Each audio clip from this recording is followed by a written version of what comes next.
Hello friends, welcome back my YouTube channel. ಇವತ್ತಿನ ರೆಸಿಪಿನಲ್ಲಿ ನಾನು ಉಪ್ಸಾರು ಖಾರ ಹೇಗೆ ಮಾಡ್ಕೊಳ್ಳೋದು ಅಂತ ತೋರಿಸ್ಕೊಡ್ತಾ ಇದ್ದೀನಿ.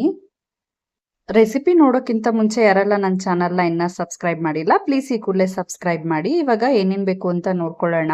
ಅದಕ್ಕೆ ಒಂದು 8ರಿಂದ 10 ಒಣಮೆಣಸಿನ್ಕಾಯಿ ತೊಗೊಂಡಿದ್ದೀನಿ.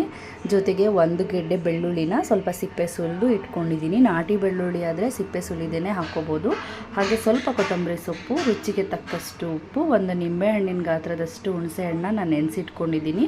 ಹಾಗೆ ಒಂದು ಅರ್ಧ ಸ್ಪೂನಷ್ಟು ಜೀರಿಗೆ, ಅರ್ಧ ಸ್ಪೂನಷ್ಟು ಕಾಳುಮೆಣಸು ತೊಗೊಂಡಿದ್ದೀನಿ. ಇವಾಗ ಹೇಗೆ ಮಾಡೋದು ಅಂತ ನೋಡೋಣ. ಒಂದು ಬಾಣಲಿಗೆ 1 ಸ್ಪೂನಷ್ಟು ಎಣ್ಣೆ ಹಾಕ್ಕೊಂಡು ಅದಕ್ಕೆ ಒಣಮೆಣಸಿನ್ಕಾಯಿ ಹಾಕ್ಕೊಂಡು ಒಂದು ಸ್ವಲ್ಪ ಹುರ್ಕೊಳ್ತಾ ಇದ್ದೀನಿ.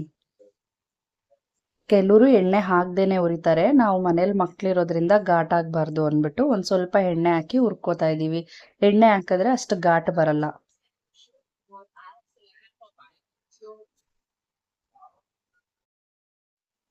ಸಿಮ್ಮಲ್ಲೇ ಒಂದು ಸ್ವಲ್ಪ ಬಣ್ಣ ಚೇಂಜ್ ಆಗೋವರೆಗೂ ಹುರ್ಕೊಳ್ಳೋಣ. ನೋಡಿ, ಈ ರೀತಿ ಹುರ್ಕೊಂಡ್ರೆ ಸಾಕು. ಇವಾಗ ಇದನ್ನ ಒಂದು ಪ್ಲೇಟ್ಗೆ ತೆಗೆದಿಟ್ಕೊಳ್ತಾ ಇದ್ದೀನಿ. ಸ್ವಲ್ಪ ತಣ್ಣಗಾದ್ಮೇಲೆ ಈ ರೀತಿ ತೊಟ್ಟೆಲ್ಲ ತೆಗ್ದಾಕ್ಬೇಕು.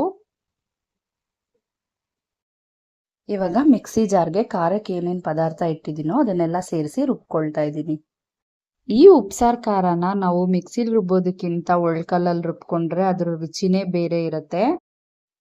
ನಾನಿವಾಗ ಮಿಕ್ಸಿನಲ್ಲಿ ಈ ಹದದಲ್ಲಿ ಖಾರ ರುಬ್ಕೊಂಡ್ರೆ ಸಾಕು, ತುಂಬಾನೇ ರುಚಿಯಾಗಿರುತ್ತೆ.